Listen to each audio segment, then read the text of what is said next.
আসসালামু আলাইকুম। আমি তোমার কাছে চাঁপাইনবাবগঞ্জের বহিন জুথি। কেমন আছো জি ভাই বোনেরা, নানা নানিরা আর আদরের ছেলেপিলেরা? আশা করি আল্লাহর রহমতে খুব ভালো আছো। আমিও তোমার দোয়া ও ভালোবাসায় খুব ভালো আছি। দেখো আজ আমি কি করি, হার বেটা কইছে মোংলাই খাবো। তো রাতের বেলা আমি ফের মোংলাই কিনতে কুণ্ঠে যাব, আর বাপও বাড়িতে নাই যে মোংলাই কিনে এনে দিবে। তো কইছি বাড়িতেই কই দিই, যেমন করে বাড়ি তেমন করে। এর লেগে আমি মোংলাইয়ের লেগে 2.5 কাপ ময়দা লিয়েছি, আর স্বাদ মতো লবণ দিনু, আর এতে তেল দিনু। তেল দিয়ে বেলা আটাটাকে আগে মাখতে হয়, ওই লেগে একটু তেল দিয়ে আটাটাকে আমি আগে তেলের সাথে ময়দাটাকে মিক্স করে লিছি। দিয়ে তখন আটাটাকে একটু সাইনে থিয়ে দেবো।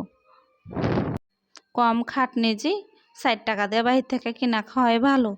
আমার জ্ঞানে চাহি বাবা রে, আটা মাখো তো, সানো তো, করো তো, পেঁয়াজ কাটো তো, কত রকম ঝামেলা। এই কই আমার আটা মাখাটা হয়ে গেল ভাই বোনেরা। একটু বেলে ঢেকে থুইতে হবে, তাহলে বেলে আটাটা ফুলে দ্বিগুণ হবে। দেখো আমি একটা টিস্যু পেপার দিয়ে ঢেকে আর উপরে একটা থালা চাপা দিয়ে থুয়ে দিন। এখন যাই পেঁয়াজ কুচি করতে। দেখো পেঁয়াজ কুচি করা হয়ে গেছে। আমি 3টা বড় বড় পেঁয়াজ কুচি করে নিয়েছি, আর কাঁচামরিচ কুচি করেছি। দিয়ে একটা বাটিতে ঢেলে নিনু। এই পেঁয়াজ কুচিটাকে একটু ফের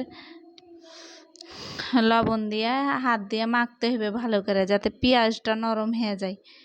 এমনি করে করে যে ভাই বোনেরা কহতো যে আমি আজ প্রথম করছি, ভয়ও খাচ্ছি, বুকটা ধুরুক ধুরুক করছে কি কেমন যে হইবে। এ দেখো পেঁয়াজটা মাইখা আমি ফের একটু চাট মশলা দিয়ে দিনু, যেন খাইতে একটু টেস্ট হয়। আর একটা ডিম ভেঙে দিনু, আরও বেশি ডিম দেওয়া যেত ভাই বোনেরা। তো হার কাছে মনে হয় যে পেঁয়াজটা মনে হয় পাতলা হয়ে যাবে, তখন আমি আর মোগলাইটা ওই উল্টাইতে পারবো না। ওই লেগে আমি একটাই ডিম দিনু ভাই বোনেরা। আরও ডিম লাগলে তোমরা হাকে কইও কি ভালো হবে না আর একটা ডিম দিতে হইতো, কমেন্টসের মাধ্যমে জানাইও। দেখো আমি একটু ফের মাংস কষিয়ে রেখেছিনু, খাসির মাংস কুচি কুচি করে কাটা, ওইটা মোগলাইয়ের মধ্যে দিয়ে দিনু, পেঁয়াজের মধ্যে দিনু, মোগলাইয়ের মধ্যে এখানে কুণ্ঠে দিনু। আটাই তো আমার বেলা হয়নি। আর দেখো 3টা করবো লেগে আগে আটা খান্ডিকে 3 ভাগ করে নিনু নানা নানিরে। দিয়ে ওই পেঁয়াজ খান্টি মাংস দিয়ে মাখে, ডিম দিয়ে মাখেও খান্টিকেও আমি 3 ভাগ করে নিনু, যেন 3টার মধ্যেই সমান সমান হয়।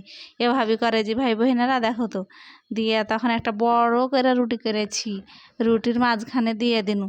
দিয়ে মন দেয়া উল্টন, ও মন দেয়া উল্টন, উল্টে চারিদিক দিয়ে আমি গোস্ত খানিকা ডিম খানিকা ঢেকে দিন। এভাবে করে যে ভাই বোনেরা। বাড়িতে মোংলা এনে তো দেখেছি আমি, লাগছে এরকম করে। যাই হোক, যা হইবে তা হইবে, নিজের বেটাই খাবে। দেখো আমি চলে এসেছি চুলার কাছে।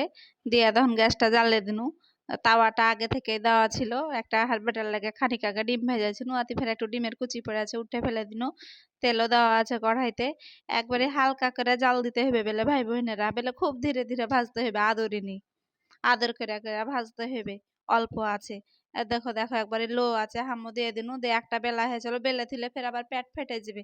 দিয়ে আর একটা বেলতে চলে গেল। দেখো আস্তে আস্তে ফের হয়েও গেল, অতক্ষণ ধরে তার ভিডিও করতে পারিনি, কেটে কেটে করছি। দেখো কালারটা কি সুন্দর হয়েছে ভাই বোনেরা। দেখো তো আমি নিজে নিজে তো কহছি কি কালারটা সুন্দর হয়েছে, তোমার কাছে কেমন লাগছে কহ তো। মনে হয়েছে হোটেলে থেকে একটু হলেও ভালো হবে, নিজে নিজে কহছি। আর একটা করা হয়ে গেছে, ওইটা থেকে ফের একটু এটা একটু ভালো করে করতে পারছি ভাই বোনেরা। তোকে করতে পারছি এর মধ্যে একটা রহস্য আছে। দেখো আর এক উল্টো দিই, তখন বুঝতে পারবে। এটা আমি ভাই বোনেরা পুড়িয়ে দিয়েছি।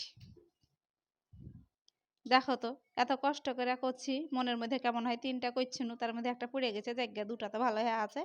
এ 2টা হের ভাই বোনেরাকে দেখাই, আর ওরাকে সতে করে খাই। তোমরা কে কে খাবে যে খেলা বাড়ি চলে এসো। দেখো একটা কেটেছি, আর একটা গোটা করে থেয়েছি, কি এটা আগে হার বেটা খেয়ে দেবো। কাইটা সময় নষ্ট কি করবো, কেমন হয় না হয়। হার বেটা মুখে দিলে ভয় ভয় করছি কি যে কহে উঠবে হার বেটা, কি হোটেল থেকে এনে দিলা না, এটা কি করলে। আল্লাহর রহমতে খুব ভালো হয়েছে, হোটেলের থেকে বলে খুব টেস্ট হয়েছে। তো ভিডিওটা ভালো লেগে থাকলে ভাই ভাই বোনেরা লাইক কমেন্ট শেয়ার করে দিও। আল্লাহ হাফেজ।